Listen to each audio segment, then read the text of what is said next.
ഇത് ടാരി ടൗൺ ആണ്. ഈ ടാരി ടൗൺ കഴിഞ്ഞ് നമുക്ക് ഇതിൻ്റെ എൻഡിലൊരു ലൈറ്റ് ഹൗസ് കാണുന്നില്ലേ?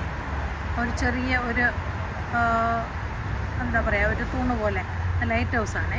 ആ ലൈറ്റ് ഹൗസ് ഇരിക്കുന്നത് ടാരി ടൗണിലല്ല, സ്ലീപ്പി ഹാളോ എന്ന് പറയുന്ന വേറൊരു ചെറിയ ടൗണാണ്. അപ്പോൾ ഇത് കാണാൻ എന്ത് രസമല്ലേ? ഈ ബ്രിഡ്ജിൻ്റെ ചുറ്റിനും ഇരിക്കുന്ന കാര്യങ്ങളായത്. ഒരു സൈഡാണേ ഞങ്ങൾ കുറച്ചിപ്പോൾ നടന്നു വന്നേയുള്ളൂ. എന്ത് ഭംഗിയാണെന്നറിയാം കാണാൻ. അപ്പോൾ ഈ നമ്മൾ നടന്നുകൊണ്ടിരിക്കുമ്പോൾ ഇത് വെള്ളമല്ലേ, ഈ വെള്ളത്തിൽ ഇങ്ങനെ നോക്കി നമ്മൾ നടക്കുമ്പോൾ നമുക്ക് ശരിക്കും തല ചുറ്റുന്ന പോലെ തോന്നും. നമ്മൾ വീഴാൻ പോകുന്ന പോലെയാണോ എന്ന് വരെ തോന്നിപ്പോകും. നല്ലതാണ്, വളരെ നല്ലതാണ്. കാണാൻ എന്ത് ഭംഗിയാണെന്നറിയോ? എൻ്റെ ഫ്രണ്ട് കുറേ നാളായിട്ട് എന്നെ വിളിക്കുന്നുണ്ട്, വരൂ ഇവിടെ നടക്കാൻ പോകാം, തനിക്കിഷ്ടമാവും. പക്ഷേ തിരക്ക് കാരണം സമയം കിട്ടാറില്ല. ഇന്ന് ഞാനൊരു സമയം കണ്ടെത്തി. എന്തൊരു ഭംഗിയാണെന്നറിയോ കാണാൻ? അതെ, വളരെ മനോഹരമായിരിക്കുന്നില്ലേ? ഞങ്ങൾക്കിവിടെ സമ്മർ തീരാറായി. ഇപ്പോൾ ചെറിയൊരു തണുപ്പിൻ്റെ ഫോള് തുടങ്ങാറായി.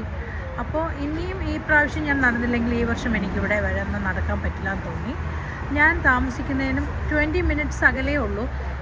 എപ്പോഴും ഈ ബ്രിഡ്ജിൽ കൂടെ ഞാൻ പാസ് ചെയ്ത് പോകാറുണ്ട്. വീക്ക്ലി 2 ടൈംസ് എങ്കിലും ഞാൻ ഈ ബ്രിഡ്ജ് പാസ് ചെയ്ത് പോകാറുണ്ട്. പക്ഷേ ഇങ്ങനെയുള്ളൊരു ഭംഗി ആ ബ്രിഡ്ജിൽ കൂടെ പോകുമ്പം ഇത്രയും ഭംഗിയാണ് ഈ പാലത്തിന് അടിയിലുള്ള ഈ സ്ഥലം കാണാനെന്ന് എനിക്ക് ഇപ്പോഴറിയുന്നത് കേട്ടോ. അപ്പോൾ ലാസ്റ്റ് ടൈം വ്യൂവേഴ്സിനെല്ലാം താങ്ക്സ്.